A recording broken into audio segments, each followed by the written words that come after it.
মধ্যে একটা মেয়ে তাকে বলতেছে, কলের নাম্বারটা সেভ ছিল হচ্ছে শুভ। হ্যাঁ, পরে কল দিচ্ছে, ও কলটা কেটে দিচ্ছে, এর মধ্যে কিন্তু ওই লোকের সাথে আমরা কথা বলতেছি, এর মধ্যেই কল দিচ্ছে ওই মেয়ে।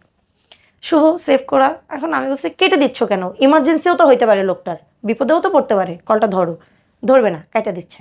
মানে আমি না জেদ করে এক প্রকার ধরছি যে এমনিই ঝামেলায় আসি, কথা বলতেছি, তার মধ্যে উনি বারবার বিরক্ত করতেছে। দেখো, রিসিভ করছি, হ্যালো বলছি, দেখছি একটা মেয়ে বলে হ্যালো, যে আমার বয়স শুনছি, কেটে দিছে।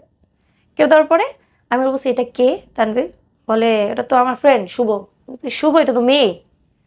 বলে তাহলে ওর ছোট বোন। আমি বলছি, ওর ছোট বোন তোমাকে ফোন দিবে কেন? আচ্ছা, ওর ছোট বোন ওকে ফোন দিছে, আমি নাম্বারটা নিছি, নিয়ে আমার ফোন থেকে ওকে কল দিছি, ওই মেয়েকে। কল দেওয়ার পরে আমি জানতে পারি কি, সেই মেয়ের কাছ থেকে সে 10,000 টাকা নিছে।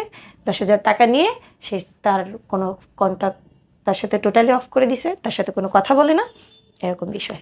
আচ্ছা ঠিক আছে, গেল এই কাহিনীও, মানে শর্ট করে বললাম। তারপরের কাহিনী, বিয়ের প্রায় 6 থেকে 7 মাস হয়ে গেছে। এখন আমার কথা হচ্ছে, আমি আমার বাবার বাড়িতে কতদিন থাকবো?